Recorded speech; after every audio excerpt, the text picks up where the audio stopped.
Rochelle Gayeta de Bisman. Kami nag-aalaga ng baboy tsaka nag-uuling. Dati pa po. Nung una hindi pa talaga kami nag-uuling. Kumbaga, mga katulong kami sa ulingan lang, katulong lang, hindi pa talaga kami nag-uuling. Dun sa bagong palengke, katulong kami doon. Ako yung taga-buhat doon, ako yung nagre-repack ng uling. Tapos dinala ko din doon yung mga anak ko sa palengke. Kasi meron po akong anak na pipe, so wala pong school dito sa lugar namin na pwede sa kanya. So yun po, nag-sacrifice yung family namin na tumira sa palengke kasi malapit sa school, sa SPED. Ang buhay ng mag-uuling talagang napakahirap. Halos katulong na namin yung mga anak namin kahit maliliit pa. Natutuwa nga ako kasi naiintindihan nila yung klase ng buhay na meron kami.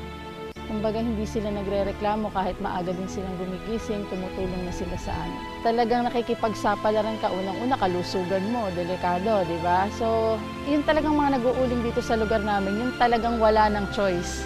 Kumbaga, hindi pwedeng mangamuhan, hindi pwedeng maging empleyado kasi mga walang pinag-aralan. Akala namin yung buhay, eto lang.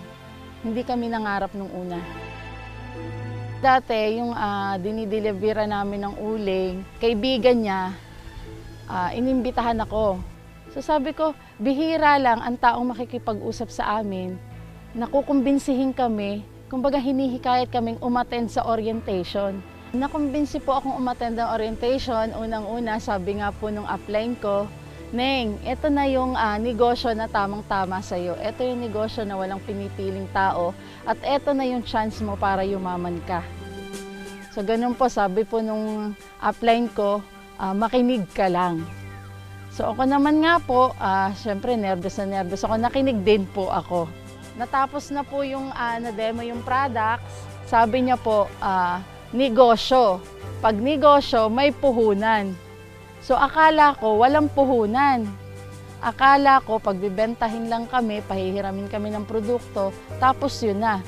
So nilakasan ko lang po ang loob ko, sabi ko bahala na kahit may mga babayaran na kung alam kong nakaschedule na o nakaplano na kung saan ko ibabayad yung sisingilin ko, bahala na. Ibibigay ko muna to dito sa Uno. So naisip ko kunin kong product package, yung pong mga sabon, glutathione soap. So yun po yung kinuha ko. So binigyan po ako ni Uno 20 boxes. Tapos na-amaze po ako dun sa Magic nung nag-demo. Kasi yung Ultimacy po talagang parang magic. Nililinis niya po yung katawan natin. So, nung kumita na po ako, sinubukan ko namang bumili ng cappuccino. Yung pong with guayabana and moringa. So yun, inirekomenda din nila sa mga kumare nila. Tapos ang maganda doon, napamember ko sila. Ang maganda dito kay Uno, nung una hindi talaga ako marunong magpaliwanag ng negosyo. Sa Uno, 10% lang yung effort mo, mag-iimbita ka lang. Yung 90% sa grupo mo. Marami talagang binago si Uno. Unang-una, dati pag nagmumall kami, kasama ko mga anak ko, pag humingi sila, minsan galit ako. Bakit? Kasi hindi ko kayang i-provide. Pero ngayon, pag humingi sila, okay lang. Kasi kaya ko nga po ginagawa si Uno, unang-una para sa kanila. Dati, pa-commute lang po ako. Kadalasan nga, nalilate pa ako pag may meeting. Kasi dito sa bukid, may oras yung biyahe. Once na naiwan ko nung unang biyahe, delikado ka na, di ba? So, ngayon po, nakakatuwa, nakaka-proud sabihin, nakapaglabas na rin po ako ng una kong sasakyan sa Uno, yung Nissan Almera. Nakaka-proud po, kasi ako po yung kauna-unahang Batanggenya dito sa Batangas City na nakapaglabas ng Nissan Almera.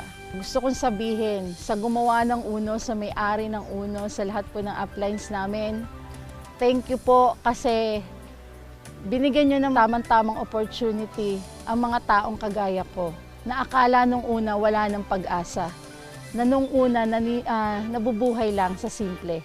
Pero pwede palang hindi mabuhay ng simple lang. Dito sa Uno, once na may nag-invite sa'yo, bago ka mag-negative, makinig ka muna. Yung dating simpleng buhay mo, pwedeng hindi simple. Pwede kang magsimulang mangarap. Kasi dito sa Uno, lahat ng pangarap mo, posible.